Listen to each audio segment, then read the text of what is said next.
भाग 1 को अगर देखें तो संघ और उसका राज्य क्षेत्र का यहाँ पर प्रावधान मिलता है। हम देखेंगे संघ और राज्य क्षेत्र।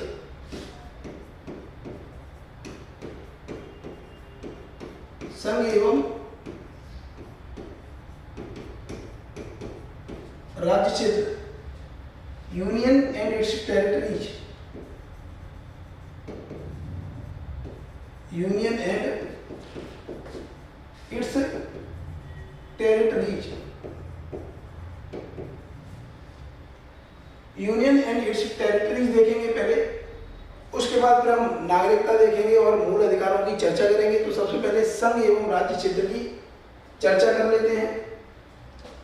सबसे पहले मैं आपको बताना चाहूंगा नेचर ऑफ इंडियन फेडरेशन। अगर देखें नेचर ऑफ इंडियन फेडरेशन,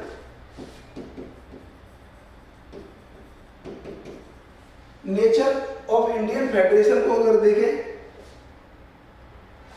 तो भारत संघ का स्वरूप या नेचर ऑफ फेडरेशन, इसके अंतर्गत हम इसे समझने का प्रयास करेंगे। आपने संविधान की प्रस्तावना के अंतर्गत यह तो देखा था कि भारत अर्थात इंडिया के अंतर्गत, प्रियम्बल के अंतर्गत भारतीय राज्य का स्वरूप क्या है? हम भारत के लोग भारत को संपूर्ण प्रभुत्व संपन्न समाजवादी पंथ निरपेक्ष लोकतंत्रात्मक गणराज्य, क्या लिखा हुआ है? भारत को संपूर्ण प्रभुत्व संपन्न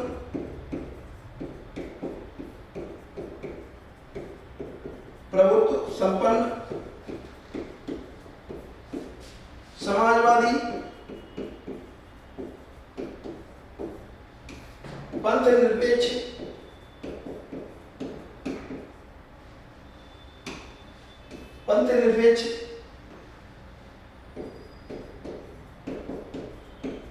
और लोकतंत्रात्मक गणराज्य की बात की गई है। क्या किया गया है? लोकतंत्रात्मक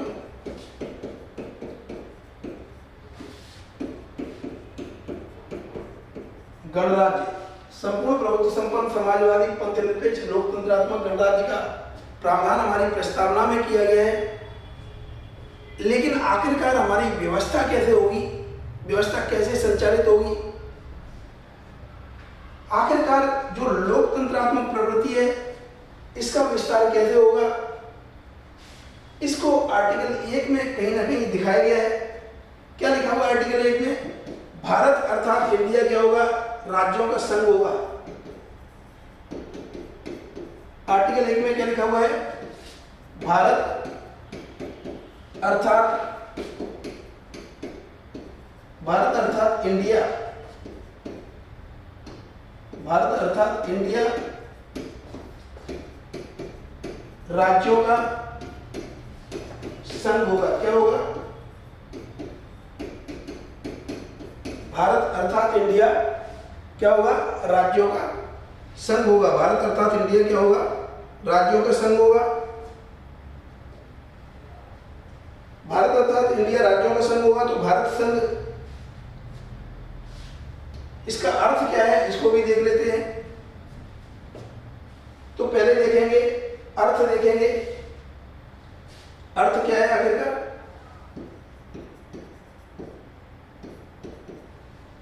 अर्थ भारतीय संघ का, जो भारतीय संघ है वह किसी तरह से राज्यों के बीच संघ का परिणाम नहीं है, राज्यों के बीच समझौते का परिणाम नहीं है। राज्यों के बीच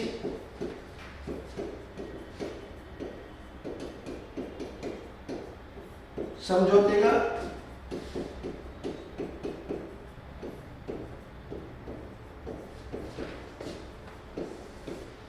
राज्यों के बीच समझौते का परिणाम नहीं है। राज्यों के बीच क्या है? समझौते का परिणाम नहीं है। राज्यों के बीच समझौते का परिणाम नहीं है। सबसे पहली बात तो यही है, क्योंकि समझौते का परिणाम नहीं है इसलिए राज्यों को अलग होने का भी अधिकार नहीं है। राज्यों को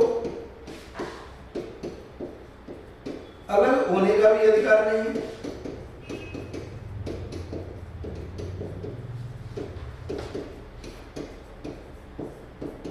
जैसे भारतीय संघ है तो भारतीय संघ में से कोई राज्य ऐसा नहीं कह सकता कि हम भारत का भाग नहीं रहेंगे, हम क्या करेंगे, हमारा एक अलग देश होगा, ऐसा नहीं कह सकते। स्वायत्तता की आप डिमांड कर सकते हैं, लेकिन अलगाव या पृथक्करण के लिए डिमांड नहीं कर सकते कि हमारा अलग देश होगा।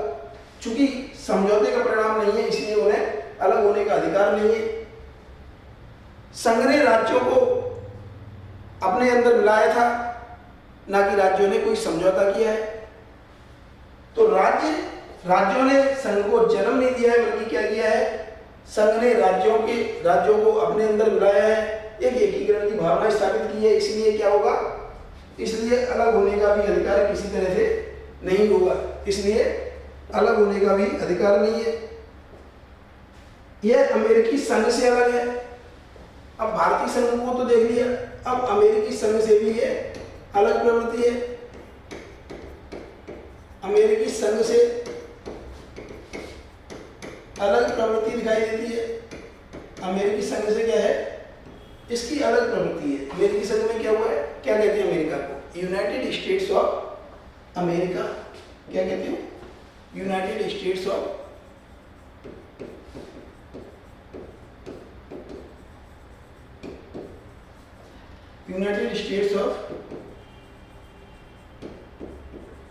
अमेरिका। क्या है, यूनाइटेड स्टेट्स ऑफ अमेरिका। अर्थात जो है राज्य क्या हुए, यूनाइट हुए। जितने भी राज्य हैं अमेरिका के वो यूनाइटेड हुए, एकीकृत हुए, और उन्होंने क्या किया है, संयुक्त राज्य अमेरिका को जन्म दिया है, या अमेरिकी राज्य की स्थापना की है। जो ऐसे में अगर देखें, क्योंकि राज्यों के बीच समझौते का परिणाम है, राज्यों के बीच समझौते के परिणाम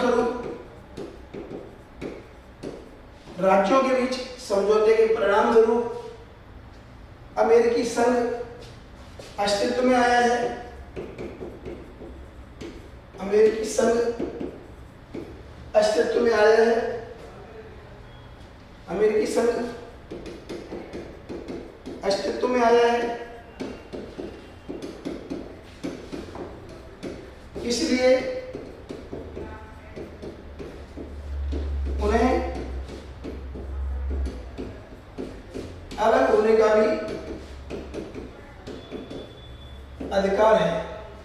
अमेरिका में अलग होने का अधिकार है, लेकिन इसका मतलब नहीं है कि आसानी से अलग हो जाएंगे। ये केवल सैद्धांतिक रूप में है, व्यावहारिक रूप में नहीं। सैद्धांतिक रूप से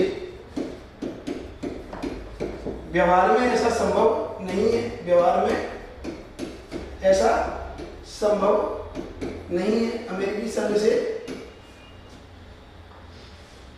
अलग नहीं हो सकते राज्य, व्यवहार में अगर देखें, लेकिन सैद्धांतिक रूप से चूंकि समझौता किया है, इसलिए उस समझौते को तोड़कर वह अलग भी स्थापना कर सकते हैं। तो इस तरह से हमने अमेरिकी संघ से इसकी तुलना की। अब अगर हम इससे थोड़ा सा और आगे चले,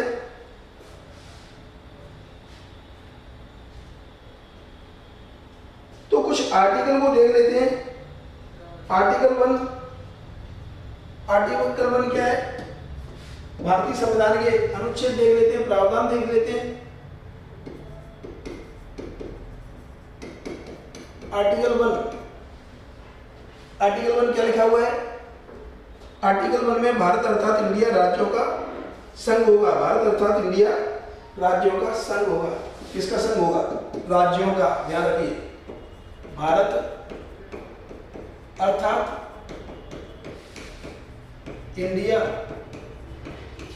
राज्यों का संघ होगा। क्या होगा, राज्यों का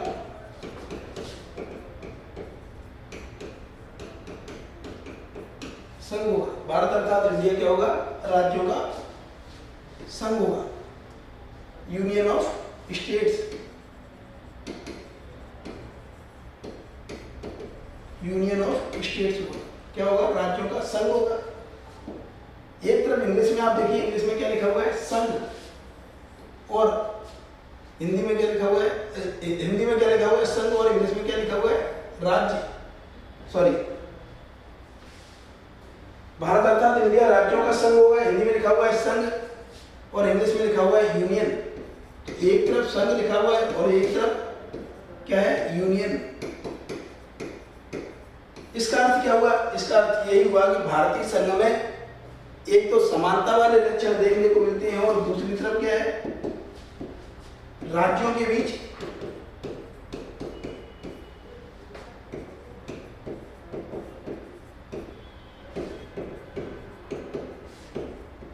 बल्कि राज्यों के बीच में संघ समानता तो देता ही देता है, लेकिन क्या होता है संघ सामान्य रूप से जो केंद्र सरकार है एवं राज्य सरकारों के बीच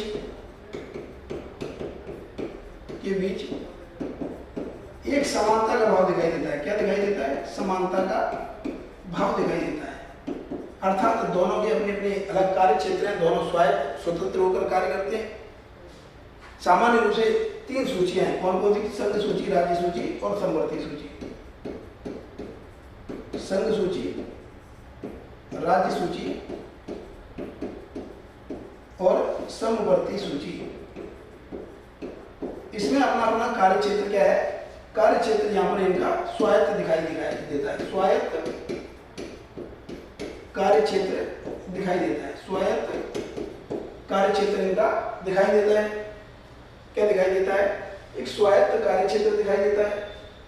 दूसरी तरफ अगर हम यूनियन की बात करें, यूनियन का अर्थ क्या होता है, यूनियन का अर्थ होता है कि यहां पर क्या है, कहीं ना कहीं एकात्मक प्रवृत्ति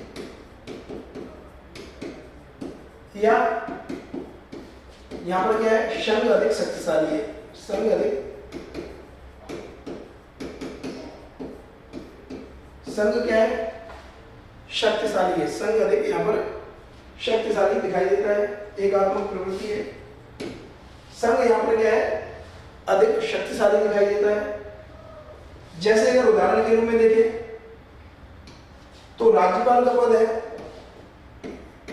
राज्यपाल का पद, इसके अलावा अखिल भारतीय सेवाएं,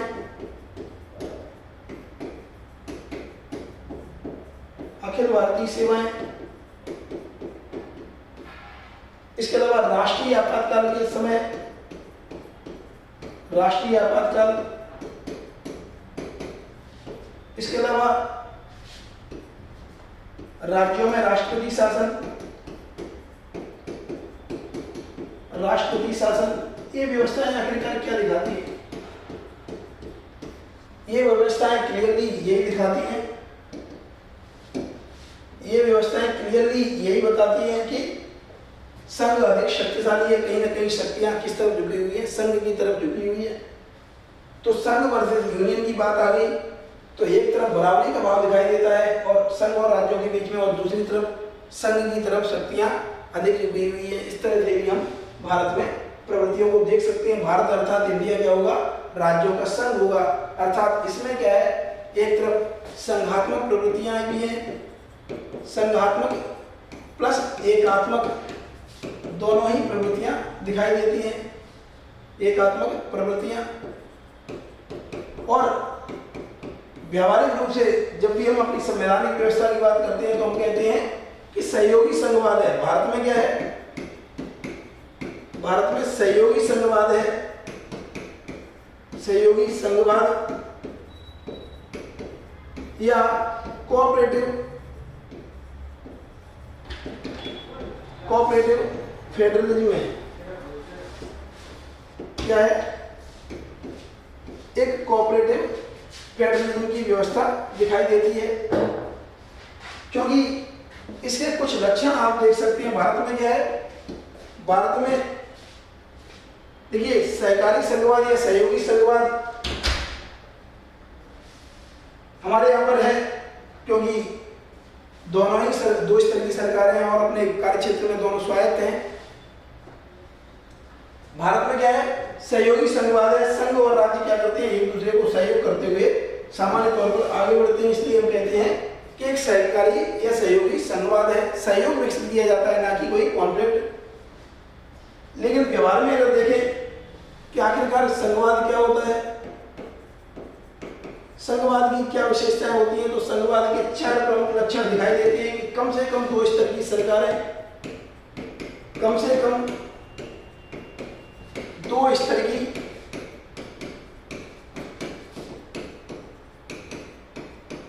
सरकारें, कम से कम क्या दिखाई देता है, 2 स्तर की सरकारें, और दोनों के बीच क्या होना चाहिए, शक्तियों का विभाजन होना चाहिए। विभिन्न स्तरों पर क्या होना चाहिए, शक्तियों का विभाजन, कम से कम 2 स्तर की सरकारें और दोनों के मध्य क्या होना चाहिए, शक्तियों का विभाजन होना चाहिए, डिवीजन ऑफ पावर होना चाहिए। क्या कहते हैं इसको, डिवीजन ऑफ पावर्स, शक्तियों का विभाजन या डिवीजन ऑफ पावर्स होनी चाहिए। और ये डिवीजन ऑफ पावर्स आपको कैसे दिखाई देता है, अभी मैंने बताया था, संघ और राज्यों के बीच में संघ सूची या यूनियन लिस्ट कहते हैं इसे, राज्य सूची अर्थात इसे स्टेट लिस्ट कहते हैं। इसके अलावा समवर्ती सूची अर्थात इसे क्या कहते हैं, कॉनकरेंट लिस्ट कहते हैं, समवर्ती सूची। 3 तरह की ये व्यवस्थाएं सामान्य रूप से देखने को मिलती है, कम से कम 2 स्तर की सरकार हो। इसके अलावा शक्तियों का विभाजन हो, शक्तियों का विभाजन हो। इसके अलावा लिखित संविधान होना चाहिए। क्या होना चाहिए, लिखित संविधान या रिटन कॉन्स्टिट्यूशन, रिटन कॉन्स्टिट्यूशन होना चाहिए। कॉन्स्टिट्यूशन में ही है अपने आप में शक्तियां लिखित होनी चाहिए कि आखिरकार किसको कितनी शक्ति है। आप संसद जो है वो किन विषयों पर कानून बना सकती है और राज्य की विधायिका किन विषयों पर कानून बना सकती है, संविधान में स्पष्ट होना चाहिए। तो संघ सूची, राज्य सूची, समवर्ती सूची का प्रावधान लिखा हुआ है और ये लिखित संविधान है, लिखित संविधान के माध्यम से ये ऐसी व्यवस्था की गई है। इसके अलावा एक और व्यवस्था क्या देखी जाती है, एक और जो व्यवस्था देखने को मिलती है, जो एक और व्यवस्था हमें देखने को मिलती है वो क्या है, निष्पक्ष एवं स्वतंत्र न्यायपालिका। निष्पक्ष एवं स्वतंत्र न्यायपालिका होनी चाहिए। यदि कोई कार्य क्षेत्र को लेकर विवाद होता है तो निष्पक्ष एवं स्वतंत्र न्यायपालिका हो, वह क्या करे, इन विवादों का निपटारा कर सके। तो भारत में क्या है, संघवादी व्यवस्था दिखाई देती है और भारत ने इस संघवादी व्यवस्था कहां से ग्रहण की है, कनाडा से ग्रहण की है। भारत ने यह व्यवस्था कहां से ग्रहण की है, कनाडा से ग्रहण की है। कनाडा की व्यवस्था से भारत ने क्या है, संघवाद ग्रहण किया है। इसके अलावा राज्य स्तर पर राष्ट्रपति के द्वारा राज्यपाल नियुक्त किया जाता है, राष्ट्रपति द्वारा राज्य के स्तर पर राज्यपाल नियुक्त किया जाता है। इसका अर्थ है कि केंद्र अधिक सशक्त है, केंद्र को अधिक शक्तियां दिखाई देती है। तो ऐसी व्यवस्था हमने कहां से स्वीकार की है, कनाडा से। इसके विपरीत अगर देखें तो यूके में संघवाद नहीं है, यूके में संघवाद नहीं है क्योंकि यूके में ये जो सरकारें होती हैं, एक तो जो संघीय सरकार हो, जैसे यूनाइटेड किंगडम को क्या कहते हैं, इसको समझिए। यूके को कहते हैं United kingdom of great Britain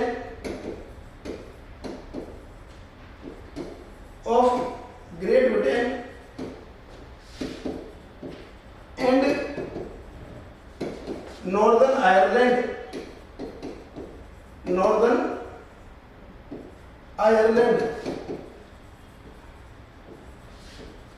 great Britain, United kingdom of great Britain and Northern Ireland, ये हमें दिखाई देते हैं यूके में United kingdom of great Britain and Northern Ireland.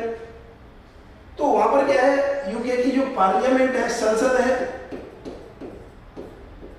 उसने यूके के पार्ट कौन कौन से हैं, एक तो इंग्लैंड है, इसके अलावा Scotland, Wales and Northern Ireland.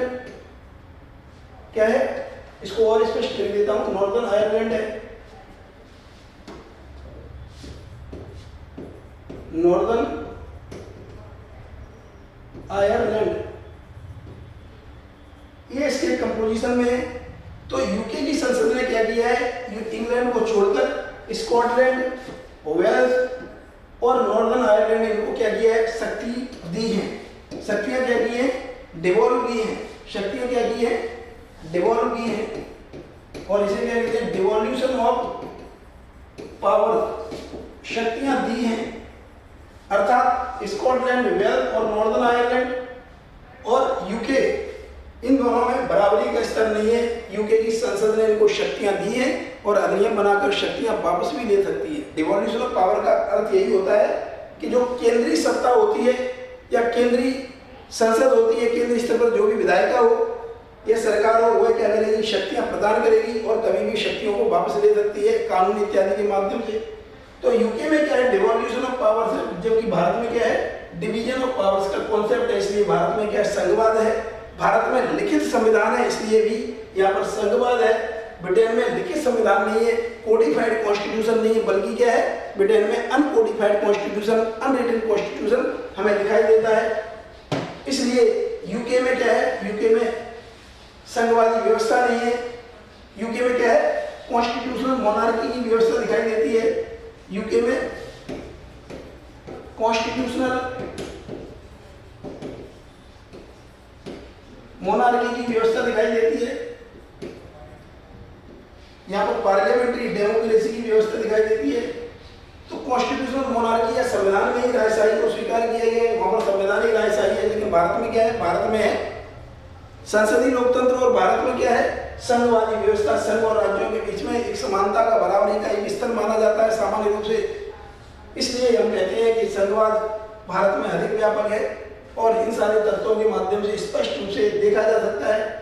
भारतीय संघवाद को कभी कभी कह दिया जाता है कि यह असममित संघवाद है, असिमेट्रिक फेडरलिज्म है। सामान्य रूप से जो संघवाद होता है, संघवाद दो भागों में, या फेडरलिज्म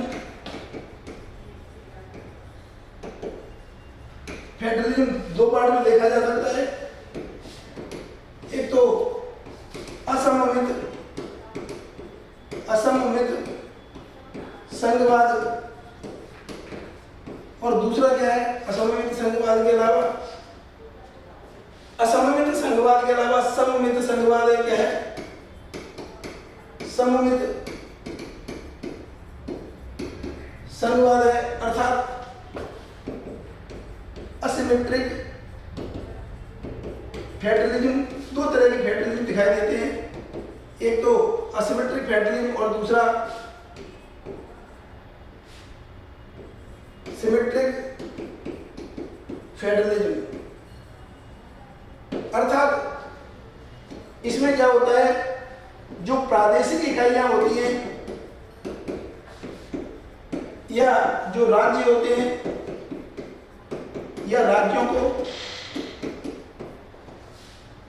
या दूसरे शब्दों में कहें,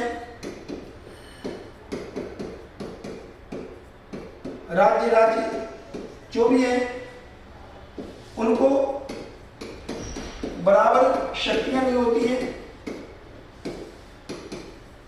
बराबर शक्तियां नहीं होती हैं, बराबर की शक्तियां नहीं होती हैं, दोनों बराबर नहीं होती, बल्कि क्या होती है, एक तरह से अलग अलग तरीके की पावर दिखाई देती है। जैसे भारत में अगर देखें तो कुछ जो नॉर्थ ईस्ट स्टेट्स हैं उनको विशेष राज्य का दर्जा दिया गया है। पहले जम्मू कश्मीर को भी विशेष राज्य का दर्जा दिया गया था, खत्म कर दिया गया है। कई पहाड़ी पर्वतीय क्षेत्र हैं, उनको विशेष राज्य का दर्जा दिया गया है। तो उनको कई क्षेत्रों में वरीयता दी गई, उनकी शक्तियां अलग हैं। एक सामान्य तरीके से जो राज्य है उनकी शक्तियां अलग हैं। आप संघ राज्य क्षेत्र को देखें, दिल्ली संघ राज्य क्षेत्र को देख सकते हैं, और सामान्य से राज्य है, पंजाब राज्य है, बिहार है, मध्य प्रदेश है, उत्तर प्रदेश है, इनकी अपने आप में शक्तियां अलग अलग दिखाई देती हैं।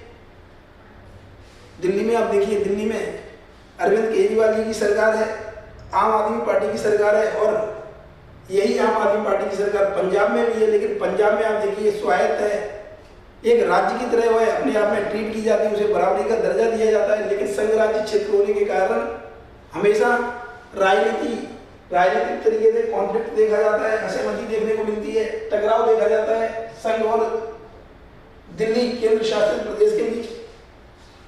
तो प्रादेशिक इकाइयां या राज्यों को या राज्य इनको बराबर शक्तियां नहीं होती है। सभी राज्य एक जैसे उनको ट्रीट नहीं किया जाता, अलग अलग तरीके से ट्रीट किया जाता है, इसे असममित संघवाद कहा जाता है। और कहा जाता है कि भारत में क्या है, असममित संघवाद है, लेकिन यूके में यूएसए में कहा जाता है कि ये क्या है, सममित संघवाद है, क्योंकि 50 राज्य हैं और सबका बराबर बराबर प्रतिनिधित्व है विधायिका में। तो इस तरह से हम देख सकते हैं दो प्रकार के संघवाद हो सकते हैं। तो हमने समझने का प्रयास किया कि आखिरकार भारत में किस तरह की व्यवस्था है, भारत में हम किस तरह की व्यवस्था को देख सकते हैं, वो हमने समझने का प्रयास किया।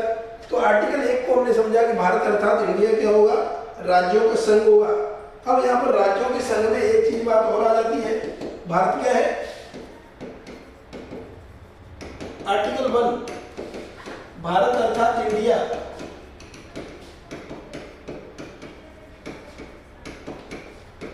किसका संघ होगा, राज्यों का संघ होगा, राज्यों का संघ होगा। किसका संघ होगा, राज्यों का संघ होगा, यूनियन ऑफ स्टेट्स।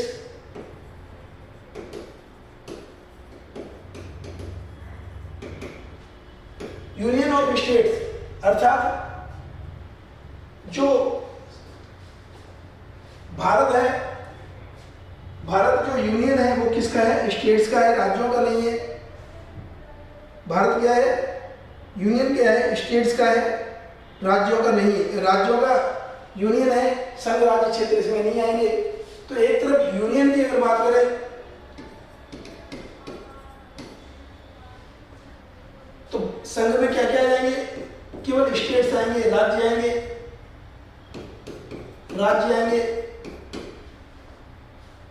संघ राज्य क्षेत्र इसमें नहीं आएंगे, यूनियन ऑफ स्टेट्स। लेकिन अगर टेरिटरी ऑफ स्टेट की बात करें, टेरिटरी ऑफ इंडिया, भारत के राज्य क्षेत्र की बात करें, तो भारत का राज्य क्षेत्र अपने आप में काफी व्यापक शब्दावली है। और क्षेत्र, इसके अंतर्गत क्या होगा, इसके अंदर राज्य भी आ जाएंगे प्लस संघ राज्य क्षेत्र भी आ जाएंगे। तो यूनियन की कंपैरिजन में क्या है, टेरिटरी ऑफ इंडिया अधिक व्यापक दिखाई देती है। टेरिटरी ऑफ इंडिया यहां पर अधिक दिखाई देती है, व्यापक दिखाई देती है। तो भारत का राज्य क्षेत्र की अगर बात करते हैं तो राज्य संघ राज्य क्षेत्र, राज्य संघ राज्य क्षेत्र, इसके अलावा अर्जित क्षेत्र भी आ जाते हैं, जो हमने अर्जित किया हो, किसी से मिला लिया हो, हमने अर्जित किया हो, तो टेरिटरी ऑफ इंडिया के अंतर्गत, भारत के राज्य क्षेत्र के अंतर्गत ये सारी चीजें आ जाती है। भारत के राज्य क्षेत्र में, भारत के राज्य क्षेत्र में ये सभी तत्व आ जाते हैं, राज्य संघ राज्य क्षेत्र और अर्जित क्षेत्र सभी आ जाते हैं। लेकिन यूनियन की बात की जाती है तो यूनियन में केवल स्टेट्स आते हैं, यूनियन ऑफ स्टेट्स। इंडिया क्या है, यूनियन ऑफ स्टेट्स है। ये यूनियन ऑफ, ये नहीं है कि संघ राज्य क्षेत्र भी यूनियन में होंगे, अर्जित क्षेत्र भी यूनियन में होंगे, नहीं, यूनियन में केवल स्टेट्स होते हैं। यूनियन किसका है, स्टेट का है। भारत किसका है, union, Bharat union of states है, राज्यों का ये संघ है। तो आर्टिकल 1 को हमने काफी व्यापक तरीके से समझ लिया है। अब अगर हम आर्टिकल 2 को देखें तो संघ या नए संघ में नए राज्यों का प्रवेश कराने का संसद का अधिकार है। आर्टिकल 2 में क्या है,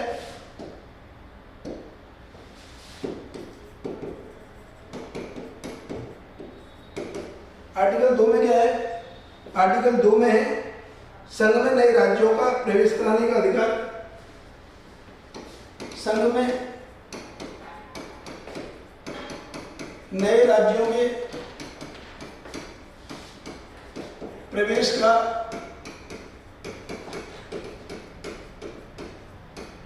संसद का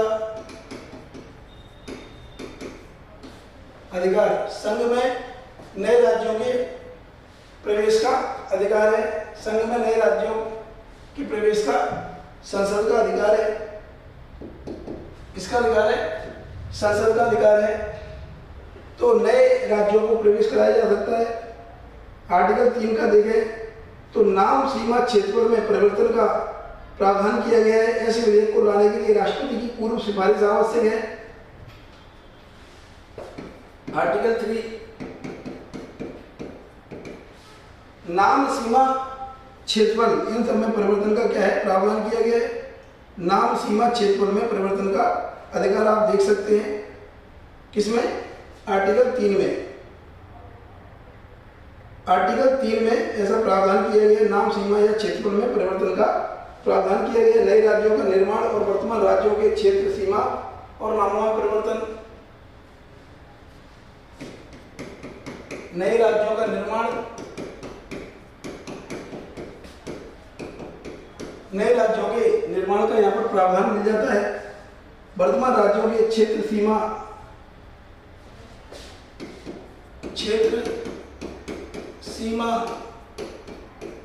एवं नामों में परिवर्तन का प्रावधान किया गया। कुल मिलाकर जब राज्य पुनर्गठन होता है तो सामान्य रूप से आर्टिकल 3 वहां पर आप उसका अनुप्रयोग देख सकते हैं, उसका प्रैक्टिकल एस्पेक्ट देख सकते हैं। किसी राज्य में से उसका राज्य क्षेत्र अलग करके या दो से अधिक राज्यों को या राज्यों को मिलाकर क्या करते हैं, राज्य पुनर्गठन होता है। तो आर्टिकल 3 में आप ऐसा देख सकते हैं। और आर्टिकल 4 में क्या है, आर्टिकल 4 के अंतर्गत राज्यसभा में सीटों के आवंटन के संदर्भ में आपको प्रावधान देखने को मिल जाएंगे। क्या मिल जाएगा, आर्टिकल 4 में राज्यसभा में सीटों के आवंटन के संदर्भ में कुछ प्रावधान किए गए हैं। पहली और चौथी अनुसूची में संशोधन के संदर्भ में प्रावधान किया गया। अनुच्छेद 368 के अंतर्गत संविधान संशोधन नहीं माना जाएगा।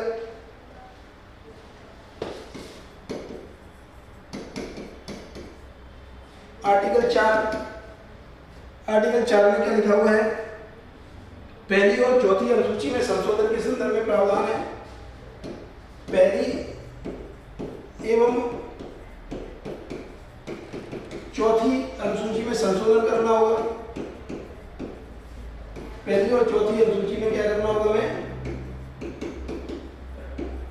संशोधन करना होगा। पहली एवं चौथी अनुसूची में हमें क्या करना होगा, संशोधन करना होगा। क्योंकि क्या होगा, आर्टिकल 4 में मान लीजिए राज्यों में राज्यसभा में सीटों का आवंटन अगर चेंज करना है तो राज्यसभा में सीटों का अगर आवंटन करना है, उसके संदर्भ में कुछ प्रावधान करना है। संघ, मान लीजिए किसी राज्य का पुनर्गठन होता है, राज्य का पुनर्गठन हुआ, पुनर्गठन, तो ऐसे में क्या होगा, नाम परिवर्तित होगा। नाम सामान्य रूप से परिवर्तित अगर होता है, नाम में परिवर्तन होता है, जैसे मान लीजिए बिहार से अलग हुआ झारखंड, तो बिहार और झारखंड दो हुए ना, तो अगर पहली अनुसूची में संशोधन करना पड़ेगा, नहीं करना पड़ेगा, क्योंकि नाम कहां पर दिया हुआ है, पहली अनुसूची के अंतर्गत दिया गया है। पहली अनुसूची के अंतर्गत राज्यों के नाम दिए गए, तो राज्य पुनर्गठन करेंगे तो नाम में परिवर्तन होगा। एक तो क्या है, नाम में परिवर्तन होगा, क्या होगा, नाम में परिवर्तन करना होगा। तो ऐसे में पहली अनुसूची में संशोधन करना होगा। दूसरी चीज क्या होगी, राज्यों को पुनर्गठन करने के बाद राज्यसभा में सीटों का आवंटन करना होगा। राज्यसभा में सीटों का आवंटन भी चेंज होगा, सीटों का आवंटन भी क्या होगा, चेंज होगा। जब सीटों का आवंटन चेंज होगा तो क्या होगा, राज्यसभा में सीटों का आवंटन कहां पर दिया हुआ है, चौथी अनुसूची में दिया हुआ है, तो पहली और चौथी अनुसूची में क्या होगा, संशोधन करना ही पड़ेगा। इसके अलावा अनुच्छेद 368 के अंतर्गत यह संविधान संशोधन नहीं माना जाएगा। जब राज्य का पुनर्गठन किया जाता है तो यह आर्टिकल 368 के अंतर्गत, आर्टिकल 368 के अंतर्गत संविधान संशोधन इसे नहीं माना जाता है। संविधान में संशोधन नहीं होता है, संविधान संशोधन नहीं।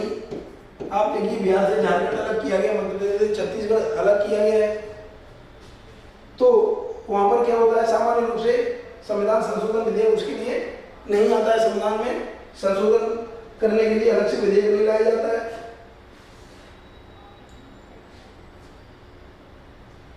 और नए राज्यों का यदि निर्माण करना है तो ऐसे विधेयक को लाने के लिए राष्ट्रपति की पूर्व सिफारिश की आवश्यकता होती है। नए राज्यों का निर्माण, क्षेत्र, सीमा एवं नामों का परिवर्तन करना हो तो राष्ट्रपति की क्या होती है, पूर्व सिफारिश की आवश्यकता होती है। इस तरह से आर्टिकल 1, 2, 3, 4 हमने देखने का प्रयास किया, उनको समझने का प्रयास किया। तो संघ राज्य क्षेत्र हमने यहाँ पर सामान्य रूप से समझ लिया है।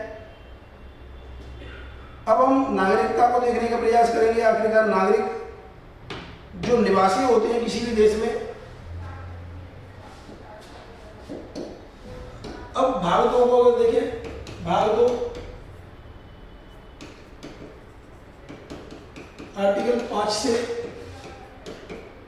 11 तक, आर्टिकल 5 से 11 तक इसमें प्रावधान दिया गया है। आर्टिकल 5 से 11 तक प्रावधान को आप देख सकते हैं।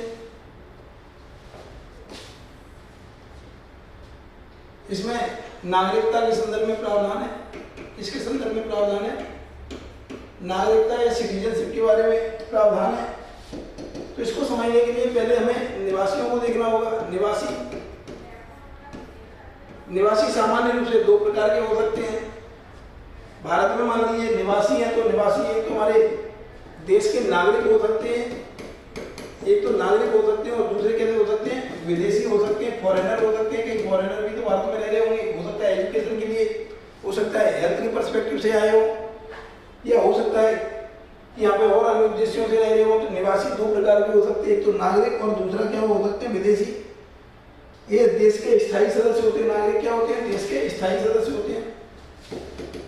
देश के स्थायी सदस्य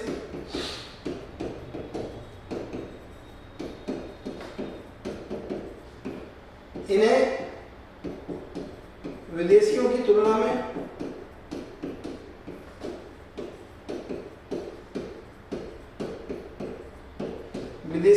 में कुछ विशिष्ट अधिकार प्राप्त रहते हैं।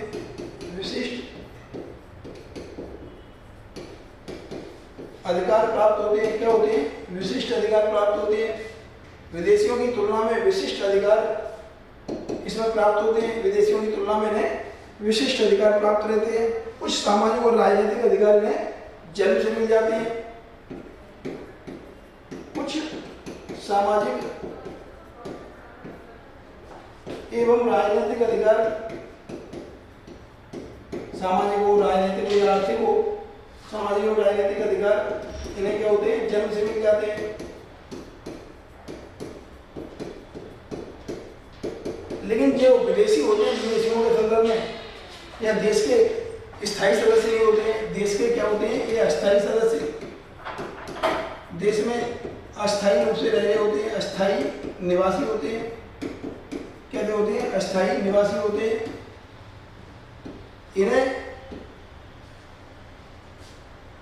इन्हें क्या होता है?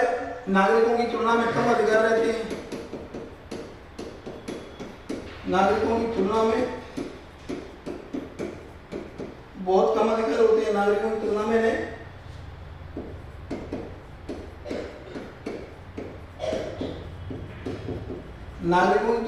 क्या होते हैं? बहुत कम अधिकार प्राप्त रहते हैं। नागरिकों की तुलना में इन्हें बहुत कम अधिकार प्राप्त रहते हैं। देश के अस्थायी निवासी होते हैं, नागरिकों की तुलना में बहुत कम अधिकार होते हैं। नागरिकों की तुलना में क्या होते हैं? इन्हें बहुत कम अधिकार रहते हैं। और इन्हें कुछ विशेषाधिकार नहीं रहते हैं। विशेषाधिकार सामान्य रूप से नहीं रहते हैं। यदि जन्म से आप देखेंगे निवासियों को या नागरिकों को विशेषाधिकार रहते हैं, लेकिन इन्हें विशेषाधिकार नहीं रहते हैं। चाहे अमेरिका के राष्ट्रपति आ जाए, बाइडेन आ जाए, या फिर अन्य किसी भी देश का राष्ट्रपति क्यों ना आ जाए, लेकिन उसको कुछ विशिष्ट अधिकार नहीं मिले होते हैं। बल्कि विशिष्ट अधिकार किसको प्राप्त रहते हैं? विशिष्ट अधिकार प्राप्त रहते हैं नागरिकों को। स्थायी सदस्य होने के नाते उन्हें कुछ विशिष्ट अधिकार प्राप्त रहते हैं।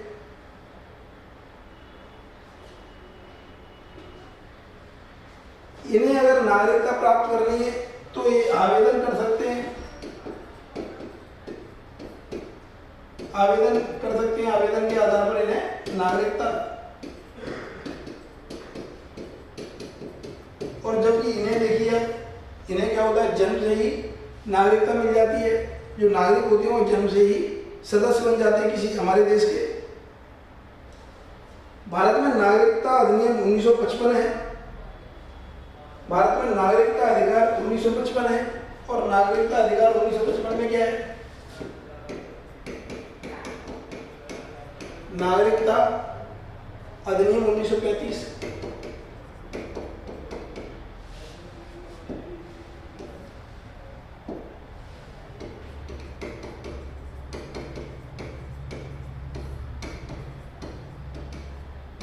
नागरिकता अधिनियम 1935 है, तो नागरिकता प्राप्त करने के इसमें आधार दिए हुए हैं, किन आधारों पर नागरिकता प्राप्त कर सकते हैं। इसके अंतर्गत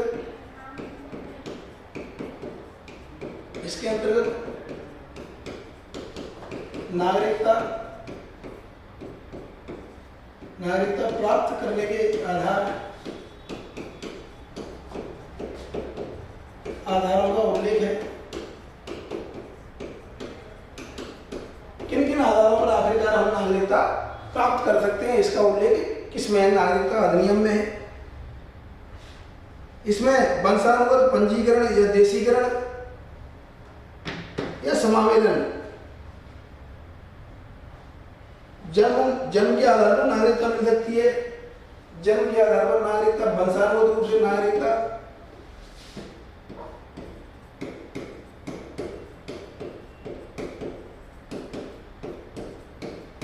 अगर जन्म हो जाता है हमारा तो उसके आधार पर इनको नागरिकता मिल सकती है। जन्म से नागरिकता, वंशानुगत रूप से नागरिकता,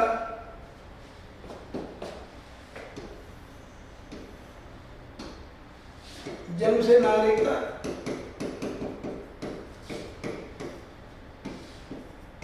वंशानुगत रूप से नागरिकता, ये भी प्रावधान है।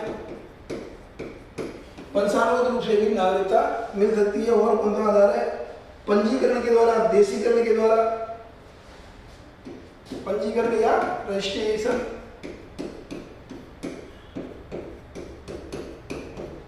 देशीकरण के द्वारा या नेचुरलाइजेशन के द्वारा, देशीकरण के माध्यम से भी किया जा सकता है। कोई विदेशी व्यक्ति यदि स्वयं के देश की नागरिकता त्याग दे और भारत की नागरिकता के लिए आवेदन करे, इसके अलावा भारत के राज्य क्षेत्र में समावेलन कर दिया जाए, जैसे समावेलन के आधार पर, जैसे लैंड बॉर्डर एग्रीमेंट हुआ भारत और बांग्लादेश के बीच में, और भारत ने कुछ अपने भाग बांग्लादेश को दिए और बांग्लादेश ने भारत को दिए, क्योंकि सीमावर्ती ऐसे क्षेत्र थे, इनका सीमा पर प्रबंधन करना काफी जटिल होता था, इसलिए एक्सचेंज हुआ, लैंड बॉर्डर एग्रीमेंट हुआ। और इस समझौते के तहत क्या हुआ कि कुछ हिस्से एक दूसरे को दे दिए गए, तो जो हिस्से हमारे क्षेत्र में आ गए तो उनको अपने आप ही नागरिकता मिल गई। भारत में यदि किसी क्षेत्र को शामिल कर लिया गया तो उसे अपने आप ही नागरिकता मिल जाएगी। तो सामान्य रूप से इस तरह के आधार हो सकते हैं।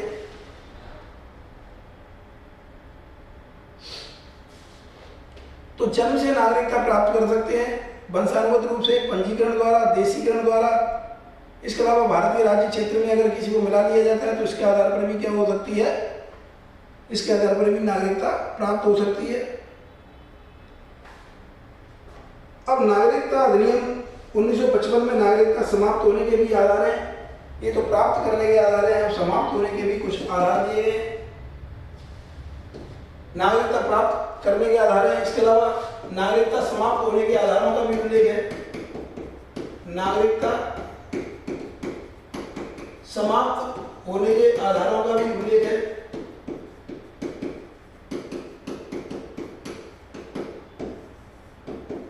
इसका भी उल्लेख किसके अंतर्गत मिल जाता है? नागरिकता के अंतर्गत। नागरिकता अधिनियम 1935 के अंतर्गत क्या उल्लेख है? इसके अंतर्गत एक तो स्वेच्छा से त्याग कर दें, स्वेच्छा से त्याग, नागरिकता को हम स्वेच्छा से त्याग दें कि भाई हमने दूसरे देश की नागरिकता ग्रहण कर रहे हैं, हम स्वेच्छा से त्याग कर दें। या नागरिकता स्वतः समाप्त हो जाए, कोई भारतीय नागरिक दूसरे देश का नागरिक बन गया तो अपने आप ही समाप्त हो जाएगी।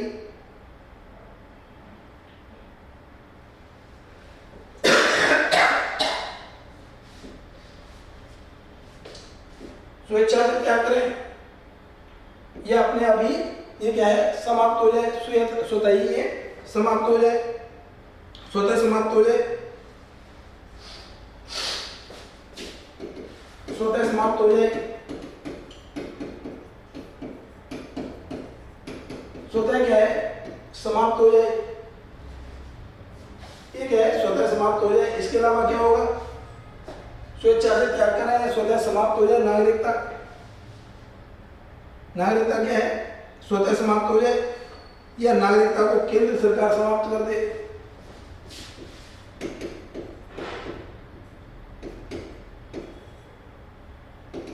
सरकार समाप्त कर दे।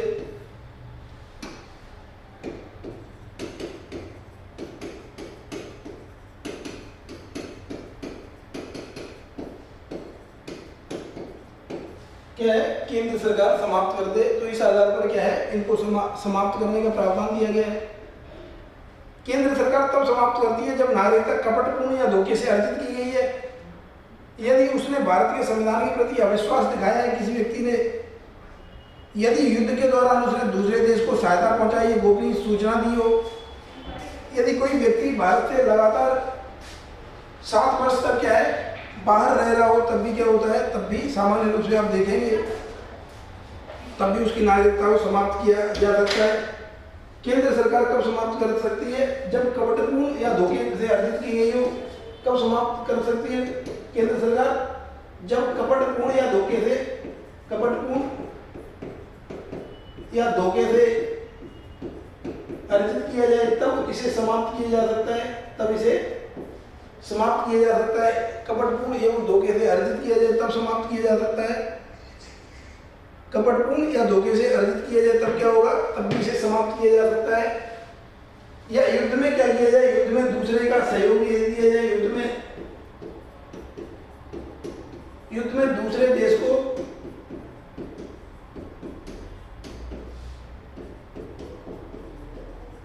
गोपनीय सूचना दी जाए। युद्ध में क्या है, दूसरे देशों को गोपनीय सूचना दें। अगर गोपनीय सूचना दी जाती है तब भी क्या होता है, उसको समाप्त किया जा सकता है, नागरिकता को क्या है समाप्त किया जा सकता है। कपटपूर्ण अर्जित की गई, धोखे से अर्जित की गई हो, युद्ध में दूसरे देश को गोपनीय सूचना दी हो, या 7 वर्ष से क्या है बाहर रह रहा हो, 7 वर्ष से भारत से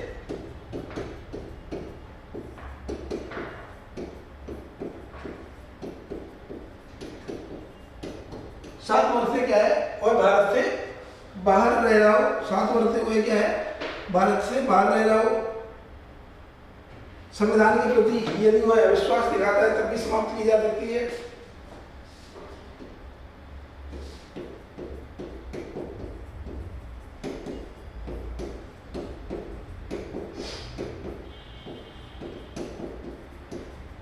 संविधान के प्रति यदि अविश्वास दिखाया गया हो तब भी नागरिकता को समाप्त किया जा सकता है। तो कुल मिलाकर नागरिकता अधिनियम 1935 में नागरिकता प्राप्त करने के आधारों का उल्लेख किया गया, इसके अलावा नागरिकता को समाप्त करने के भी आधारों का यहाँ पर उल्लेख किया गया। इस तरह से हम देख सकते हैं नागरिकता अधिनियम 1935 को, और नागरिकता अधिनियम 1935 के अंतर्गत क्या क्या प्रावधान किए गए हैं उनको हम देख सकते हैं सामान्य तरीके से। अब संवैधानिक प्रावधान देखें तो अनुच्छेद 5 में संवैधानिक प्रावधान अगर देखें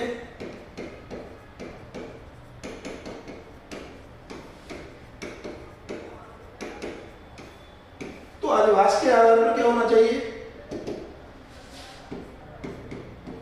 अधिवास के आधार पर या आवास के आधार पर, अधिवास के आधार पर नागरिकता, किसके आधार पर, अधिवास, या अगर हमारा आवास है तो क्या होता है उसके आधार पर नागरिकता, या पाकिस्तान से प्रवासित होकर आए व्यक्तियों को नागरिकता का प्रावधान दिया गया है आर्टिकल 6 में। आर्टिकल 5 में तो ये प्रावधान दिया गया है, आर्टिकल 6 में क्या प्रावधान दिया गया है,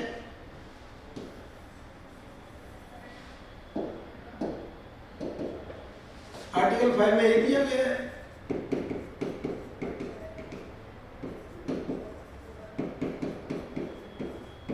आर्टिकल 6 के अंतर्गत क्या प्रावधान दिया गया, पाकिस्तान से प्रवासित होकर आए व्यक्तियों को नागरिकता,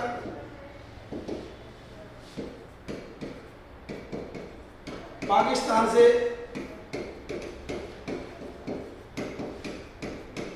प्रवासित होकर आए व्यक्तियों को नागरिकता,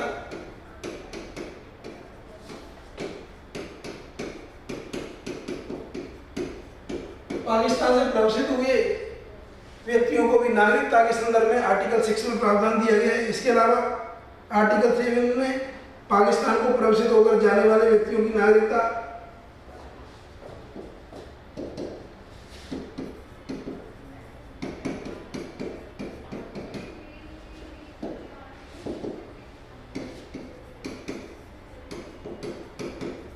पाकिस्तान को प्रवसित होकर जाने वाले व्यक्तियों की नागरिकता का प्रावधान किया गया। व्यक्तियों की नागरिकता का प्रावधान किया गया। इसका प्रावधान आर्टिकल 7 में किया गया है। इसी तरह से आर्टिकल 8, 9, 10, 11 इनमें भी कुछ प्रावधान दिखाई देते हैं। आर्टिकल 8 में क्या है, भारत के बाहर भारतीय उत्पत्ति वाले व्यक्तियों को नागरिकता,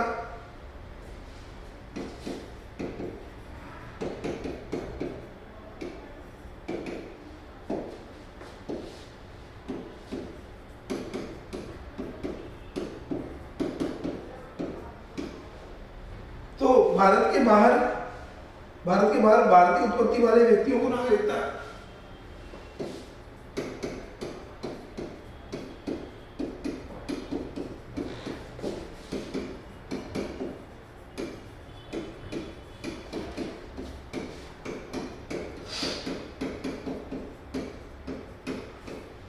तो भारत के बाहर भारतीय उत्पत्ति वाले व्यक्तियों की नागरिकता का प्रावधान किया गया आर्टिकल 8 में प्रावधान किया गया है। इसके अलावा आर्टिकल 9 में क्या दिया गया है,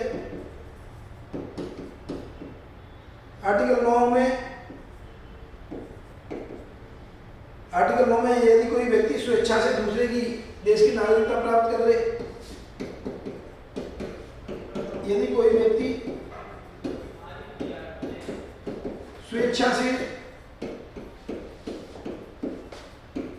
दूसरे देश की नागरिकता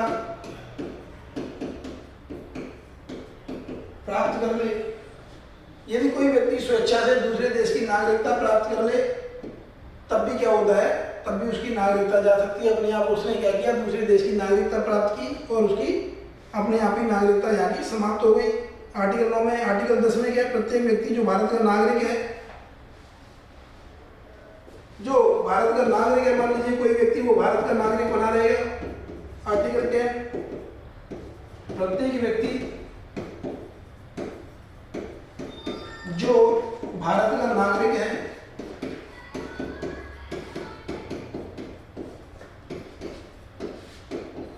वह भारत का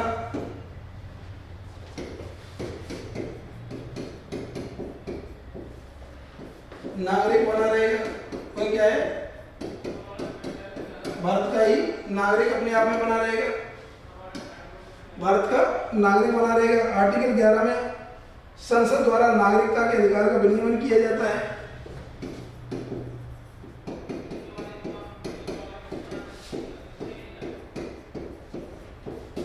संसद द्वारा नागरिकता का विनियमन किया जाएगा, रेगुलेशन किया जाएगा, विनियमन का प्रावधान है। संसद द्वारा नागरिकता का विनियमन का प्रावधान किया गया आर्टिकल 11 में। इस तरह से हम इन प्रावधानों को देख सकते हैं। आर्टिकल 11 को हम इस तरह से देख सकते हैं। कुल मिलाकर हमने क्या किया, नागरिकता को समझने का प्रयास किया कि आखिरकार नागरिकता क्या होती है और नागरिकता के बारे में संविधान के कौन कौन से प्रावधान किए गए हैं। अब हम देखेंगे फंडामेंटल राइट्स, जो नागरिकों को सामान्य रूप से नागरिकों के कुछ विशेषाधिकार होते हैं, उन्हें क्या कहते हैं, मूल अधिकार कहते हैं। देखिए, कई मूल अधिकारों में ऐसे अधिकार भी हैं जो नागरिकों को भी दिए गए हैं और गैर नागरिकों को भी दिए गए हैं, विधिक निकायों को भी दिए गए हैं, ऐसे अधिकार दिए गए हैं। लेकिन सामान्य रूप से हम मूल अधिकारों को ऐसे अधिकार मानते हैं जो नागरिकों को दिए जाते हैं और संविधान के द्वारा ही मूल रूप से उनको संरक्षित किया जाता है, संविधान में ही उनका प्रावधान किया जाता है।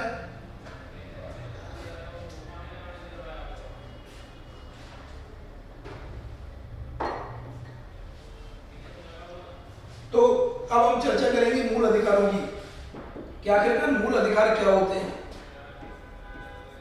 मूल अधिकार इंग्लिश में क्या कहते हैं इनको, फंडामेंटल राइट्स क्या कहते हैं, फंडामेंटल राइट्स।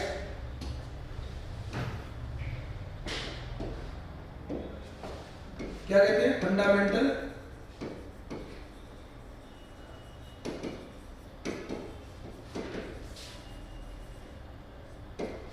राइट्स। क्या कहते हैं? फंडामेंटल राइट्स कहते हैं। क्या कहते हैं इन्हें?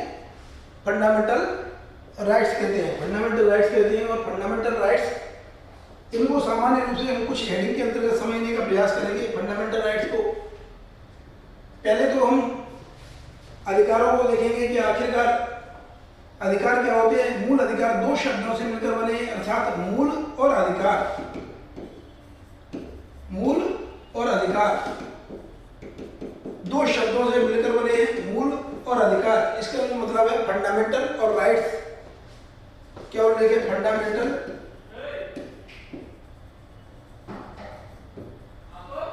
फंडामेंटल और इसके अलावा राइट्स। क्या प्रावधान है? फंडामेंटल और राइट्स। फंडामेंटल अर्थात मूल है। मूल अधिकार क्यों कहते हैं इनको? सामान्य रूप से इसलिए कहा जाता है क्योंकि ये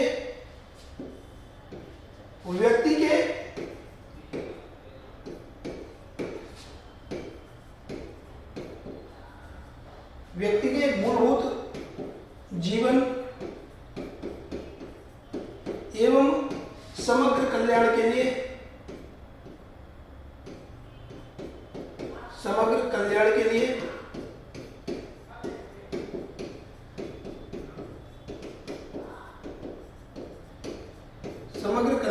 क्या है? आवश्यक है। व्यक्ति के मूलभूत जीवन एवं समग्र कल्याण के लिए ये सामान्यतः आवश्यक है। व्यक्ति के जीवन एवं समग्र कल्याण के लिए आवश्यक है। व्यक्ति के मूलभूत जीवन एवं समग्र कल्याण के लिए ये फंडामेंटल राइट्स आवश्यक है। मूलभूत जीवन के लिए भी आवश्यक है और समग्र कल्याण के लिए भी आवश्यक है। और एक कल्याण, समग्र कल्याण या समग्र विकास नैतिक, भौतिक,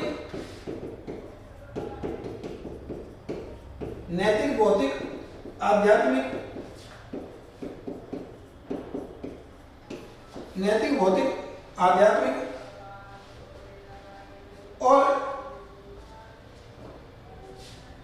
भौतिक, आध्यात्मिक इस तरह के सामान्य रूप से क्या है? विकास के लिए आवश्यक होता है। चाहे नैतिक विकास हो, भौतिक विकास हो, आध्यात्मिक विकास हो, इस तरह के संपूर्ण विकास के लिए क्या होते हैं? संपूर्ण विकास के लिए आवश्यक होते हैं।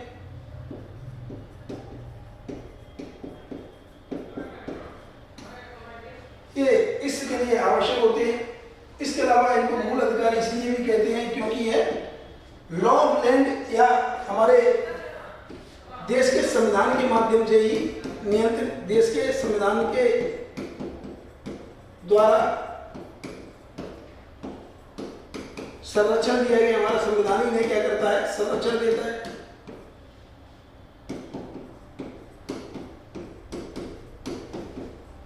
हमारे देश के संविधान के माध्यम से इन्हें क्या किया गया है?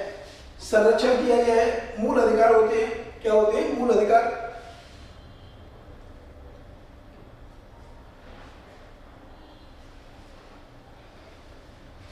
क्या कहते हैं? फंडामेंटल राइट्स कहते हैं। देश के संविधान के द्वारा इन्हें संरक्षण दिया गया है।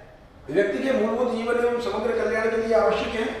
नैतिक, भौतिक एवं आध्यात्मिक विकास के लिए आवश्यक है।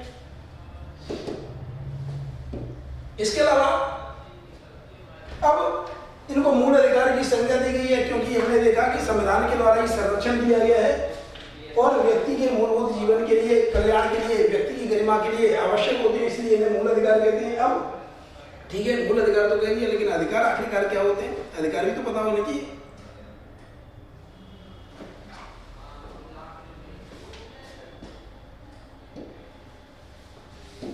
अधिकार व्यक्ति के ऐसे दावे हैं,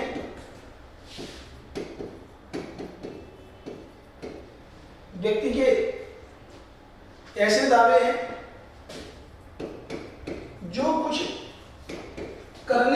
स्वतंत्रता प्रदान करते हैं, कुछ करने की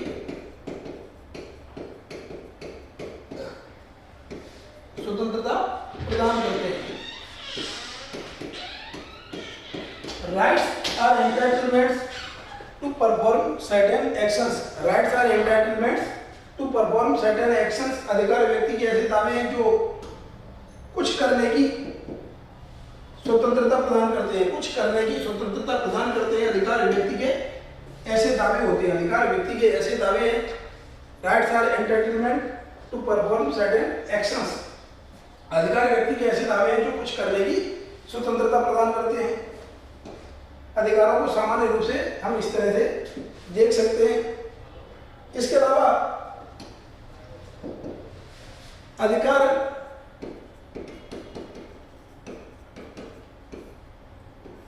के बारे में मैंने सबसे पहले बताया, ऐसे दावे जिन्हें जो कुछ करने की स्वतंत्रता प्रदान करते हैं, और ऐसे दावे होते हैं जिन्हें समाज स्वीकारता, जिन्हें समाज या राज्य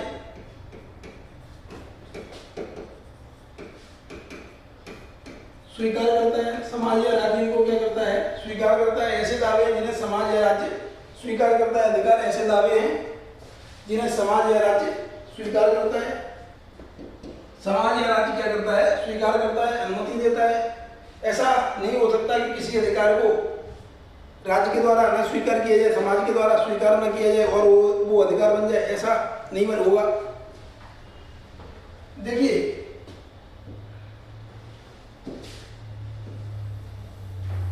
एक तरफ है समाज या सोसाइटी,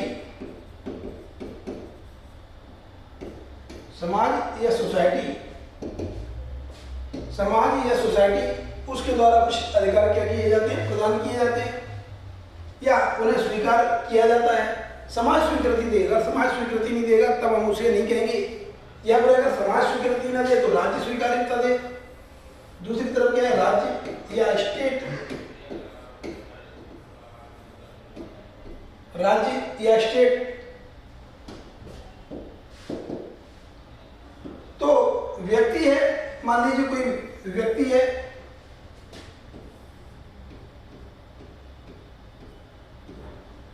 ये मान लीजिए कोई व्यक्ति है और व्यक्ति बैठा हुआ है बीच में।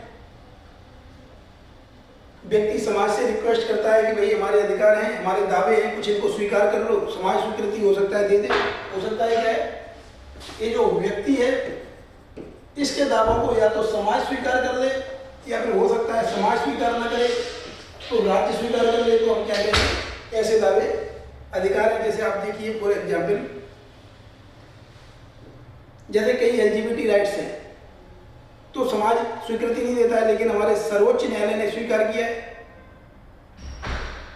इसके अलावा सरकार स्वीकृति देती है तो क्या कहेंगे कि राज्य ने इनको स्वीकृति दी है, एलजीबीटी राइट्स। इसके अलावा एलजीबीटी राइट्स के अलावा और चर्चा की जाए तो आप लिव इन रिलेशनशिप को देख सकते हैं। आप देखिए,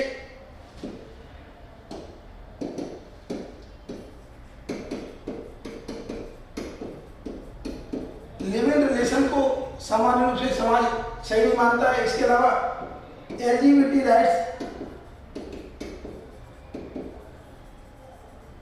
इनको स्वीकार नहीं करता है और इसके कारण क्या होता है? एलजीबीटी का काफी शोषण देखा जाता है, काफी उनके सामने समस्याएं देखी जाती हैं। अब सुप्रीम कोर्ट ने क्या किया, इनको थर्ड जेंडर के रूप में स्वीकृति दे दी है। थर्ड जेंडर अब आपको सरकारी कागजातों में भी मिलेगा। तो ये अधिकार ऐसे हैं जिनको क्या किया है, ये व्यक्ति के ऐसे अधिकार है जिनको समाज स्वीकृति नहीं देता है। समाज क्या करता है? समाज रिजेक्ट कर देता है, समाज स्वीकृति नहीं देता है, लेकिन राज्य कहता है यस ये तो आपको मिलने चाहिए। तो इस रूप में अगर हम देखें तो इस रूप में व्यक्ति के ऐसे अधिकार हो सकते हैं, ऐसे दावे हो सकते हैं जिन्हें समाज स्वीकार करे या राज्य स्वीकार करे। समाज यदि स्वीकार करता है या राज्य नहीं स्वीकार करता है, इनको पहचानता है, तो इनको क्या कहा जाएगा? इनको अधिकार की संज्ञा दी जाएगी। अधिकार हो सकते हैं व्यक्ति के, और हमारे संविधान में जिन अधिकारों का प्रावधान किया गया उन्हें हम क्या कहते हैं? मूल अधिकार। क्या कहते हैं? मूल अधिकार।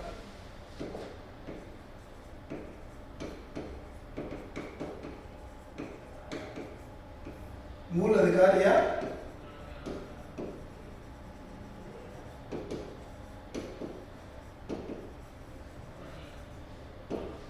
मूल अधिकार या फंडामेंटल राइट्स। मूल अधिकार या फंडामेंटल राइट्स। तो मैंने बताया दिया कि ऐसे अधिकार जिन्हें संविधान के अंतर्गत दिया गया है, संविधान के द्वारा संरक्षित किया गया है और व्यक्ति के विकास के लिए, सर्वांगीण विकास के लिए आवश्यक है, उन्हें क्या कहा जाता है? मूल अधिकार कहा जाता है। मूल अधिकार की एक सामान्य सी परिभाषा देखें, परिभाषा या डिफाइन करें, डेफिनेशन अगर देखें,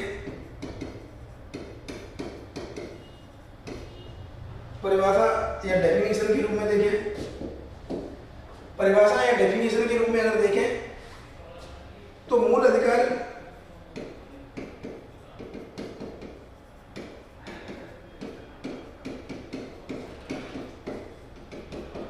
ऐसे अधिकार हैं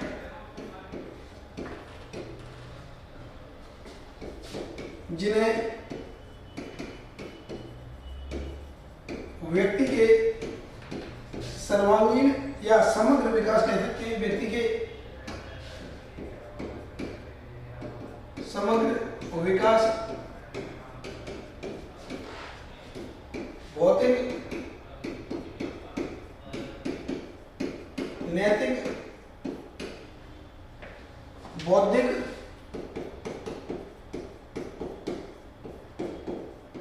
आध्यात्मिक,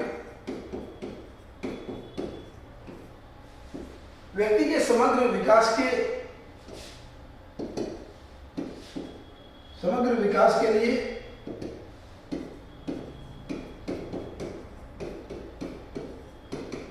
देश के संविधान में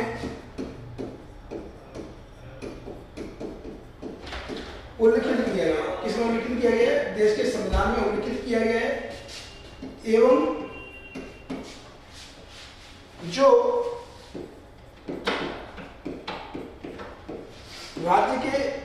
राज्य की सत्ता के विरुद्ध प्राप्त है,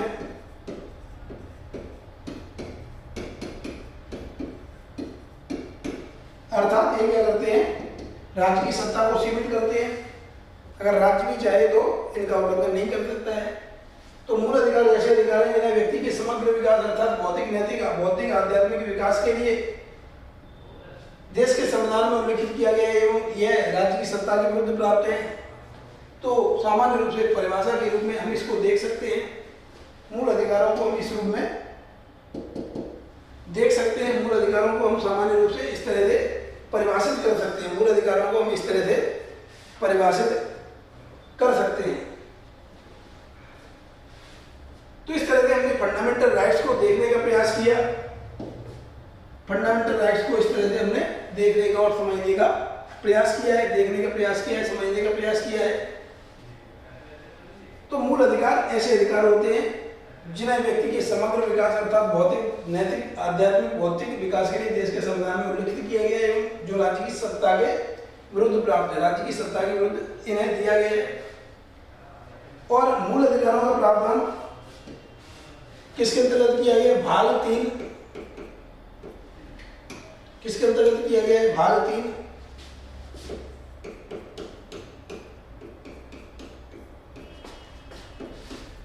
आर्टिकल 12 से 35 तक। आर्टिकल 12 से 35 तक इनका प्रावधान किया गया है। आर्टिकल 12 से 35 तक इनका प्रावधान किया गया है। अब परिभाषा तो हमने देख ली कि परिभाषा क्या होती है। अब मूल अधिकारों की कुछ विशेषताएं देख लेते हैं। आखिरकार विशेषताएं क्या होती हैं? विशेषताएं या मुख्य विशेषताएं क्या हैं? या सैलिएंट फीचर्स। सैलिएंट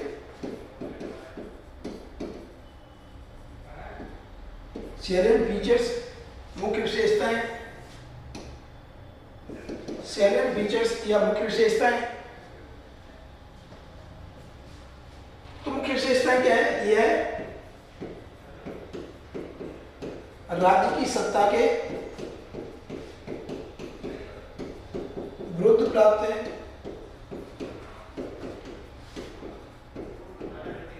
अर्थात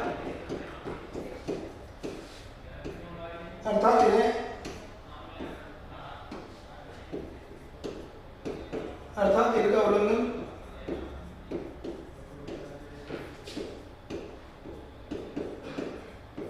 राज्य भी नहीं कर सकता है।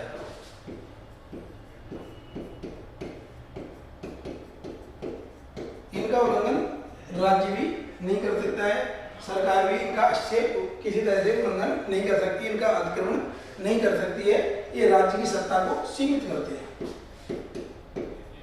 राज्य की सत्ता को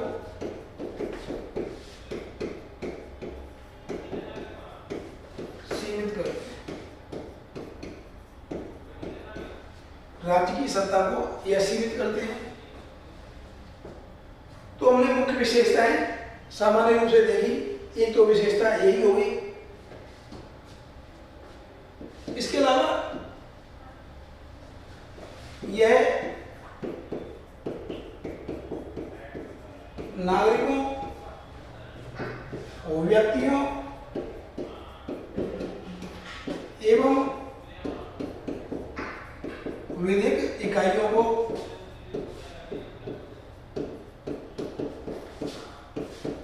प्राप्त है। कई ऐसी चीजें हैं जो विधिक इकाइयों को भी दी गई, इवन लीगल आइडेंटिटी को भी दी गई है। इसके अलावा भी देखें तो मूल अधिकार क्या है?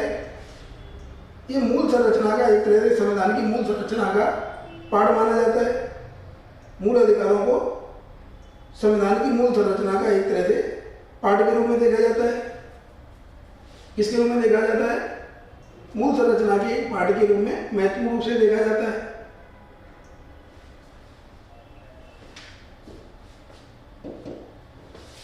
मूल अधिकार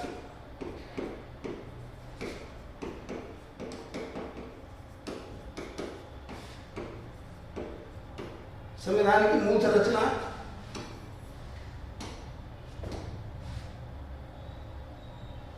मूल अधिकार संविधान की मूल संरचना का भाग है। क्या है? मूल अधिकार संविधान की मूल संरचना का एक पार्ट दिखाई देते हैं। मूल संरचना का ये पार्ट अपने आप में महत्वपूर्ण रूप से देखे जा सकते हैं। किसके पार्ट देखे जाते हैं? मूल संरचना का एक पार्ट देखे जा सकते हैं। इसमें किसी भी तरह से संशोधन तो किया जा सकता है, लेकिन इनका अतिक्रमण नहीं किया जा सकता। किसी भी स्थिति में मूल अधिकारों का अतिक्रमण नहीं किया जा सकता है। मूल अधिकारों का अतिक्रमण नहीं किया जा सकता है। मूल अधिकार क्या है? संविधान की मूल संरचना का भाग होते हैं। इनका किसी भी दशा में, किसी भी स्थिति में सामान्य रूप से अतिक्रमण नहीं किया जा सकता है।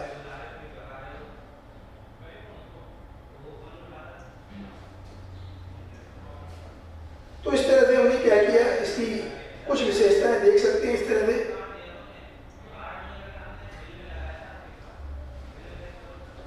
मूल अधिकार निरपेक्ष नहीं है। एक विशेषता ये भी, मूल अधिकार निरपेक्ष या एब्सोल्यूट नहीं है। ये क्या है? सापेक्ष है। इन पर सीमाएं लगाई जा सकती हैं। इन पर सीमाएं लगाई जा सकती हैं।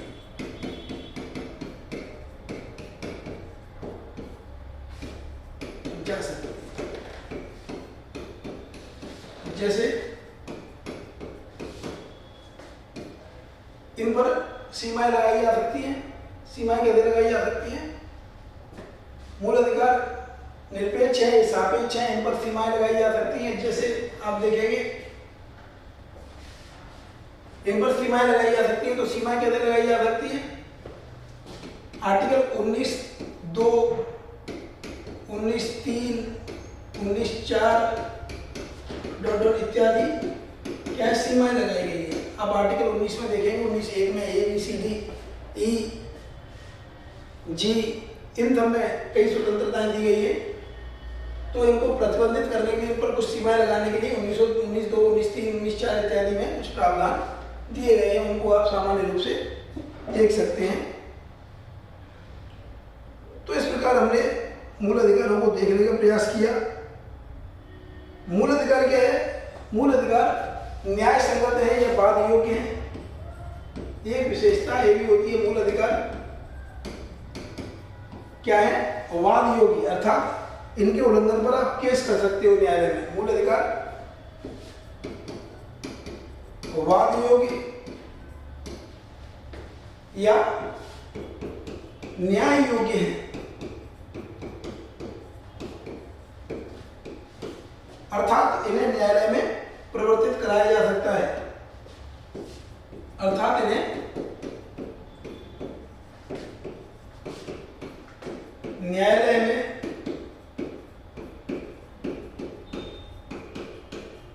लागू कराया जा सकता है।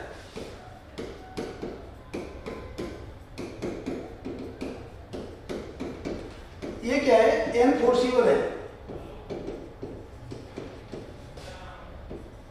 एनफोर्सिबल है, वाद योग्य है, एनफोर्स किया जा सकता है। कोई अगर किसी तरह से राज्य की सत्ता या राज्य का कोई भी अधिकारी यदि इसका उल्लंघन करता है तो इनको कोर्ट में जाकर एनफोर्स कराया जा सकता है, और डायरेक्टली आप सुप्रीम कोर्ट या हाई कोर्ट में जा सकते हैं। कहां पर? सीधे सर्वोच्च न्यायालय या न्यायालय में कोई भी नागरिक जा सकता है, या न्यायालय में कोई भी नागरिक शरण प्राप्त कर सकता है, डायरेक्ट जा सकता है।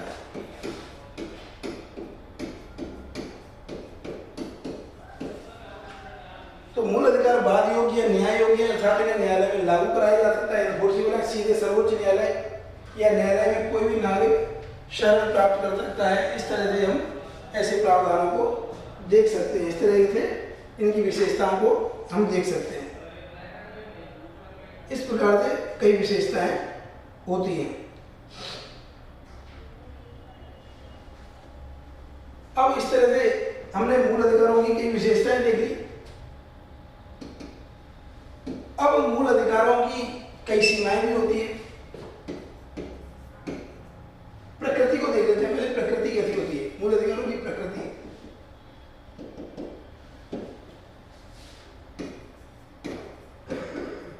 मूल अधिकारों की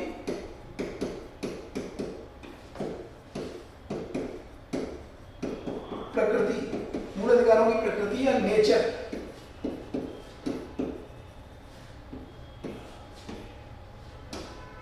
मूल अधिकारों की प्रकृति या नेचर, मूल अधिकारों की प्रकृति या nature, nature of fundamental rights, nature of fundamental rights. मूल अधिकारों की प्रकृति क्या होती है? मूल अधिकारों की प्रकृति,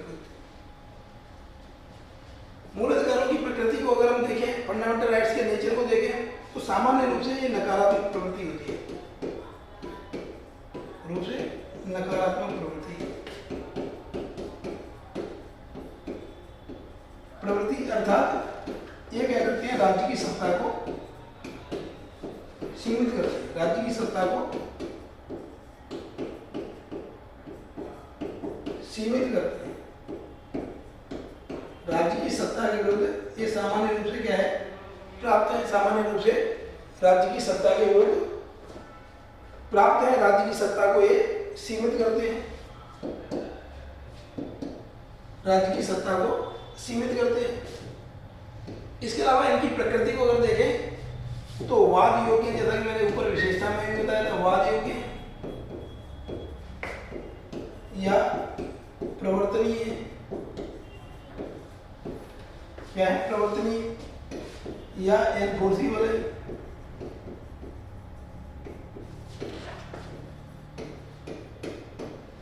क्या है? प्रवर्तनीय है।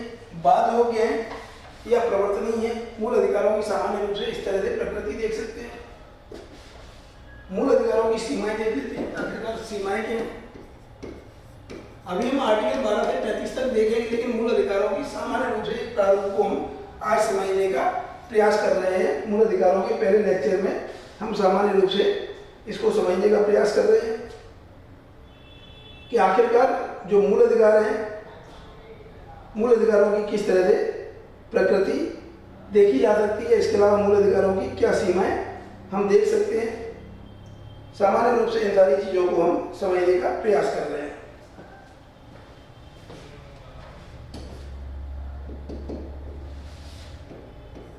मूल अधिकारों पर कई सीमाएं लगाई जाती हैं।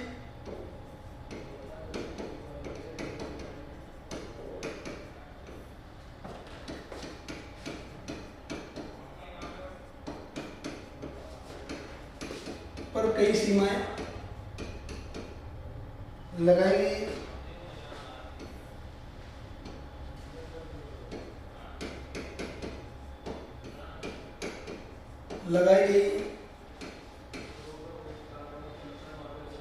अब आप देखिए क्या सीमाएं दिखाई देती मूल अधिकारों पर। पहले तो आप देखिए कि देश की संप्रभुता, एकता एवं अखंडता,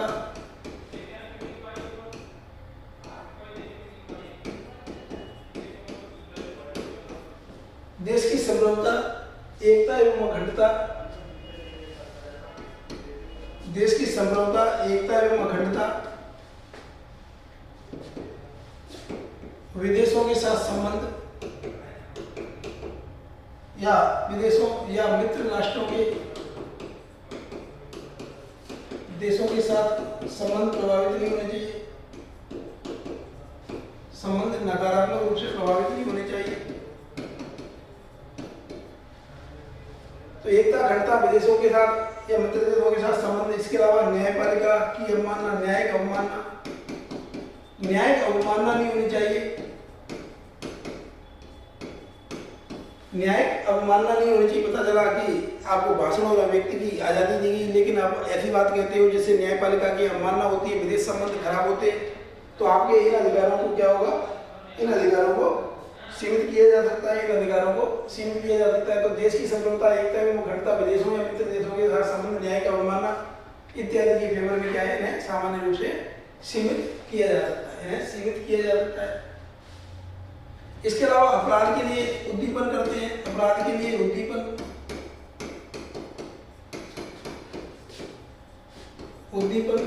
आदि आधारों पर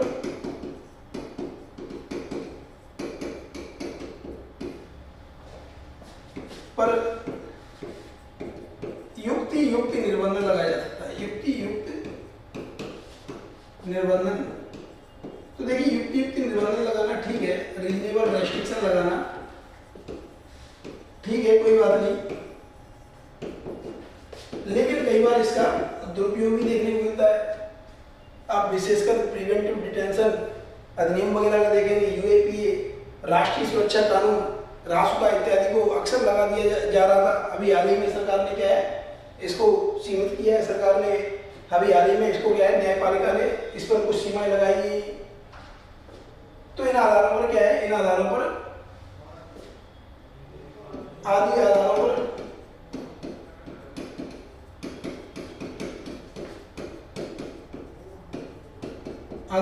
पर सीमाएं लगाई गई। आदि आधारों पर क्या है? सीमाएं लगाई गई। इन आधारों पर क्या है? इन पर सीमाएं लगाई जाती है। रीजनेबल रेस्ट्रिक्शन है। इन पर क्या है? रीजनेबल रेस्ट्रिक्शन लगाए गए। आदि आधारों पर सीमाएं लगाई गई। इन आधारों पर क्या है? सीमाएं लगाई गई। तो ये सीमाएं लगाई गई, इनका दुरुपयोग भी हो सकता है। इनका दुरुपयोग भी हो सकता है। इनका दुरुपयोग भी हो सकता है।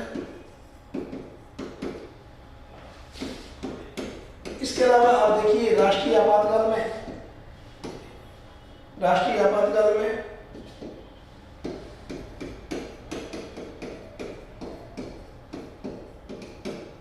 राष्ट्रीय आपातकाल जब लगाया जाता है आर्टिकल 352 के अंतर्गत,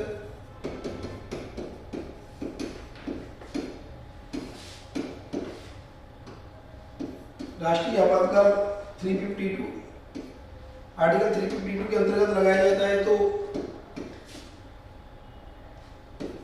राष्ट्रीय आपातकाल के समय ये निलंबित हो जाते हैं। आर्टिकल 20 और 21 को छोड़कर आर्टिकल 20 और 21 को छोड़कर, तो इस तरह से राष्ट्रीय आपातकाल में क्या है, ये निलंबित हो जाते हैं। राष्ट्रीय आपातकाल में ये क्या है, निलंबित हो जाते हैं। राष्ट्रीय आपातकाल में क्या होता है, ये निलंबित हो जाते हैं।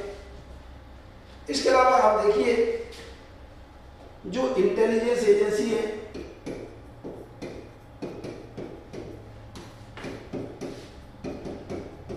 एजेंसी सुरक्षा एजेंसियां, सुरक्षा बलों,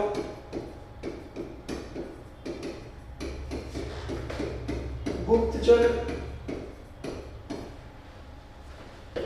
एजेंसियों, गुप्तचर एजेंसियों इत्यादि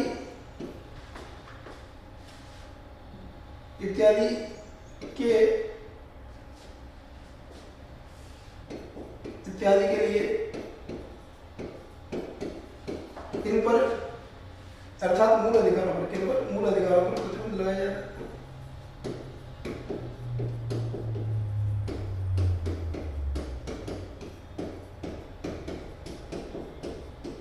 मूल अधिकारों पर प्रतिबंध लगाए जा सकते हैं।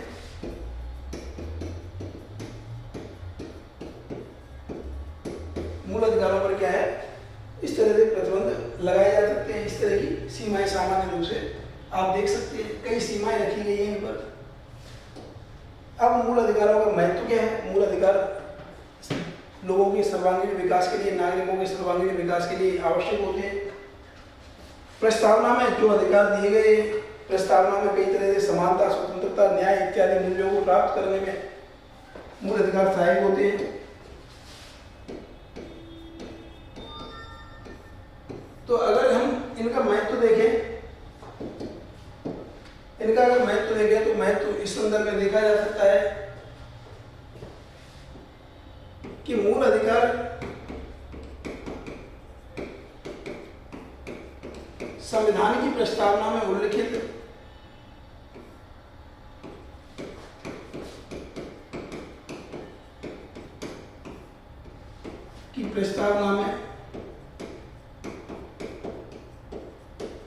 मूल अधिकार संविधान की प्रस्तावना में उल्लिखित समानता, स्वतंत्रता, न्याय, मूल अधिकार संविधान की प्रस्तावना में उल्लिखित समानता, स्वतंत्रता, न्याय,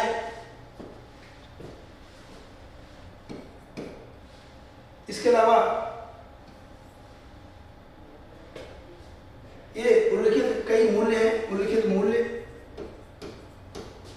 जैसे समानता, स्वतंत्रता, न्याय एवं राजनीतिक सिद्धांत,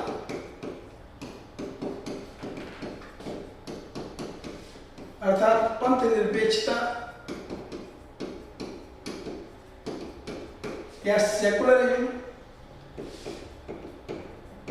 समाजवाद।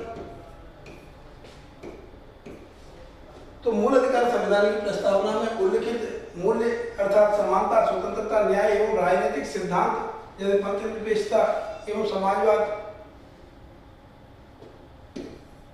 को प्राप्त करने में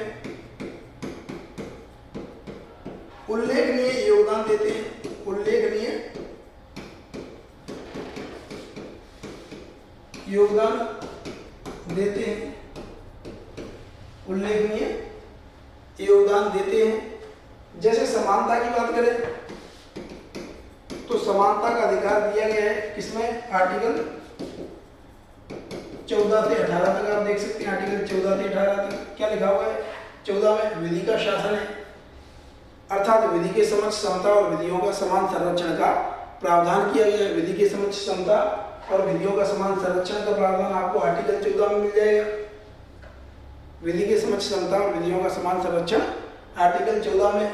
सभी लोग कानून के समक्ष समान है कि भेदभाव का अंत किया गया है, विशेषाधिकारों का किसी भी तरह का अंत किया गया है। लेकिन सामान्य रूप से जहाँ पर विशेषाधिकार आवश्यक हैं, जैसे प्रधानमंत्री, राष्ट्रपति, राज्यपाल इत्यादि के संदर्भ में सरकार के प्रमुख प्रतिनिधियों के लिए, उन सब में क्या होता है, उनके लिए आवश्यक होते हैं, तो वहाँ पर कुछ विशेषाधिकार रखे भी हैं। लेकिन क्या है कि सामान्य लोगों के बीच में क्या होता है, एक समानता रहती है।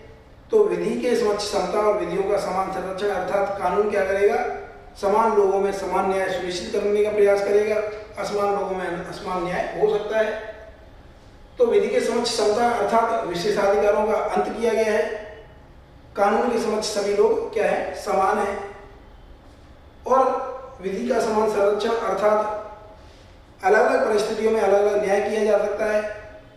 तो परिस्थितियों के अनुसार क्या हो सकता है, न्याय अलग तरीके से किया जा सकता है। विधि के समक्ष समता और विधियों का समान संरक्षण अर्थात कानून क्या करेगा, सभी को समान संरक्षण देगा। आरक्षण की व्यवस्था इसी के अंतर्गत हम देख सकते हैं। तो स्त्रियों और बच्चों के हक में, इसके अलावा पिछड़े हुए वर्गों के हित में, SC ST के हित में राज्य क्या है, कानून बना सकता है। ये क्या है, विधि का समान संरक्षण है, अर्थात सभी को समान संरक्षण दिया जाएगा। आर्टिकल 15 में धर्म, जाति, मूल वंश, लिंग, जन्म स्थान इत्यादि के आधार पर भेदभाव नहीं किया जा सकता। आर्टिकल 16 में रोजगार में समता दिखाई देती है, रोजगार में, सरकारी रोजगार में समानता का अधिकार है। आर्टिकल 17 में अस्पष्टता या अनटचेबिलिटी को समाप्त किया गया। 18 में उपाधियों का अंत किया गया है। अब सैन्य और शिक्षा के अलावा अन्य क्षेत्रों में उपाधियां नहीं दी जा सकती हैं। तो इस तरह से समानता का अधिकार हम यहाँ पर देख सकते हैं। समानता का अधिकार आर्टिकल 14 से 18 में हम यहाँ पर प्रावधान किया गया है, समानता का अधिकार। इसके अलावा स्वतंत्रता का अधिकार, समानता, स्वतंत्रता, समानता, स्वतंत्रता इत्यादि की बात की गई है। स्वतंत्रता का अधिकार आप देखेंगे तो आर्टिकल 19 से लेकर 22 तक इसका प्रावधान किया गया है। इसके अलावा न्याय की अगर बात करें तो न्याय, राजनीतिक न्याय दिया गया है, मूल रूप से राजनीतिक न्याय दिया गया है। आर्टिकल 19 के अंतर्गत आप इसको देख सकते हैं। आर्टिकल 19 में क्या दिया गया है, आर्टिकल 19 में दिया गया है कि आप मतदान का अधिकार है। इनडायरेक्टली बात कर रहा हूँ, आर्टिकल 19 में स्पष्ट रूप से नहीं दिया गया, बल्कि क्या है, एक राजनीतिक अधिकार दिए गए हैं आपको। जैसे विचार, अभिव्यक्ति, विश्वास, धर्म, उपासना की स्वतंत्रता जो प्रस्तावना में दी गई है, वो आपको यहाँ पर विचार एवं अभिव्यक्ति की स्वतंत्रता में देख सकते हैं। विचार एवं अभिव्यक्ति की स्वतंत्रता,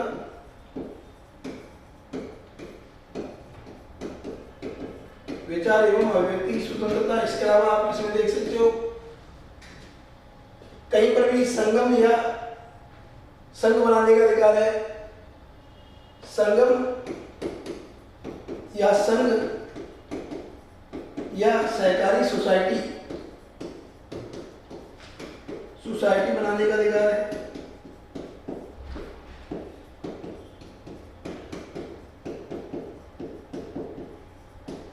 अबाध रूप से आप कहीं पर भी घूम सकते हो।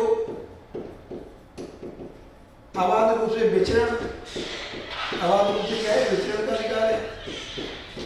अबाध रूप से क्या है, विचरण का अधिकार है। इसके अलावा क्या है, अबाध रूप से विचरण का अधिकार है। इसके अलावा आपको क्या मिला हुआ है, विचार एवं अभिव्यक्ति की स्वतंत्रता, संगम या संघ बनाने की स्वतंत्रता, सहकारी सोसाइटी बनाने का अधिकार, अबाध रूप से विचरण करने का अधिकार, कोई भी आजीविका अपनाने का अधिकार, कोई भी आजीविका अपनाने का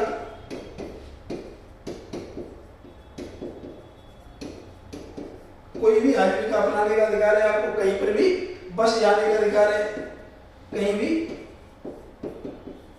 बस जाने का अधिकार भी है, कहीं पर भी बस जाने का अधिकार है। ये क्या है, आपको इस तरह की स्वतंत्रता दी गई और इस तरह की स्वतंत्रताओं से आपको राजनीतिक न्याय भी प्राप्त होता है। इसके अलावा राजनीतिक न्याय के लिए हमारे संविधान में क्या प्रावधान किया गया है? मतदान का अधिकार है लोगों को।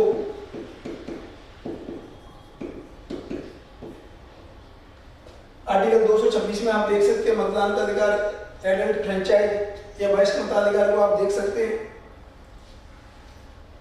अब आप देखिए संगम या संघ या सहकारी सोसाइटी बनाने का अधिकार है, तो कहीं ना कहीं राजनीतिक न्याय की बात की गई है। यहाँ पे क्या किया गया है, राजनीतिक न्याय की यहाँ से प्राप्ति होगी। अबाध रूप से विचरण करोगे, सभा सम्मेलन करने का अधिकार है, शांतिपूर्ण और निरायुध सम्मेलन करने का अधिकार है, शांतिपूर्ण और निरायुध सम्मेलन करने का अधिकार है,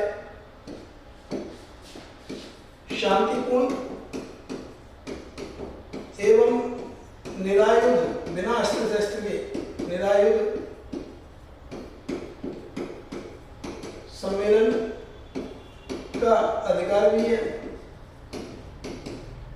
इन सभी को अधिकार दिया गया है। तो इस तरह से हम देखते हैं कि आर्टिकल 19 से 22 में, आर्टिकल 19 में ऐसी कई चीजें दी गई है और इसके माध्यम से राजनीतिक न्याय प्राप्त हो सकता है। इसके अलावा मतदान का अधिकार, चुनाव लड़ने का अधिकार, अपनी पार्टी या संगठन या संघ बनाने का अधिकार है। तो इस तरह से हम क्या है, राजनीतिक न्याय भी हमें प्राप्त होता है। संविधान में जो हमारे मूल्य दिए गए उनकी प्राप्ति होती है। आर्टिकल 25 से 28 तक अगर देखें तो धार्मिक स्वतंत्रता दिखाई देती है, पंथ निरपेक्षता की भावना दिखाई देती है। राज्य का कोई धर्म नहीं होगा लेकिन राज्य सभी धर्मों को समान संरक्षण देगा। धार्मिक स्वतंत्रता होगी, आर्टिकल 25 से 28 तक प्रावधान दिया गया है। समाजवादी व्यवस्था दिखाई देती है, कहीं ना कहीं आर्टिकल 23 और 24 में शोषण के विरुद्ध अधिकार दिया गया है। समानता परक व्यवस्था स्थापना की गई है। यही तो है आखिरकार समाजवाद। समाजवाद क्या है? शोषण का उन्मूलन, भेदभाव का उन्मूलन, सभी को समान अधिकार देना, यही तो है समाजवाद। तो पंथ निरपेक्षता, समाजवाद इत्यादि यहाँ से प्राप्त होती है। इस तरह से मूल अधिकारों का अपने आप में काफी ज्यादा महत्व है। मूल अधिकारों से व्यक्ति की गरिमा प्राप्त होगी, व्यक्ति की गरिमा सुनिश्चित हो सकती है, व्यक्ति अपना सर्वांगीण विकास कर सकता है। इस तरह से हम ये सारे प्रावधान देख सकते हैं। मूल अधिकार अपने आप में व्यक्ति को व्यापक अधिकार प्रदान करते हैं, व्यक्ति की गरिमा को सुनिश्चित करते हैं, व्यक्ति की स्वतंत्रता को सुनिश्चित करते हैं। इस प्रकार से हमने समझने का प्रयास किया है कि मूल अधिकार क्या होते हैं, मूल अधिकारों की क्या विशेषताएं होती हैं, क्या प्रकृति होती है, क्या सीमाएं होती हैं और क्या महत्व होता है। नेक्स्ट लेक्चर में हम अन्य पक्षों की चर्चा करेंगे। आर्टिकल 12 से लेकर आर्टिकल 35 तक एक एक आर्टिकल को देखते हुए, उनका विश्लेषण करते हुए व्यवस्थित तरीके से उनका अध्ययन करेंगे और तब मूल अधिकार कंप्लीट होंगे। अभी मूल अधिकारों का हमने एक सामान्य सा प्रारूप देखा है। मूल अधिकार अभी आर्टिकल 22 से लेकर एक एक आर्टिकल को 35 तक हमने नहीं देखा है। आर्टिकल 12 से 35 को हम नेक्स्ट लेक्चर में देखेंगे। आशा करता हूँ कि आज का लेक्चर आपके लिए बेहद उपयोगी रहेगा, एक आपकी अंडरस्टैंडिंग मूल अधिकारों के बारे में क्रिएट करेगा। इसके अलावा और भी चीज़ें जो हमने डिस्कस की, जैसे नागरिकता, इसके अलावा संघ एवं राज्य क्षेत्र, वह चीज़ें भी आपको बेहतर तरीके से समझ में आई होंगी। इसी आशा से मैं मुकुल माधव शर्मा आपसे विदा लेता हूँ। मिलता हूँ फिर नेक्स्ट लेक्चर में। Thank you very much.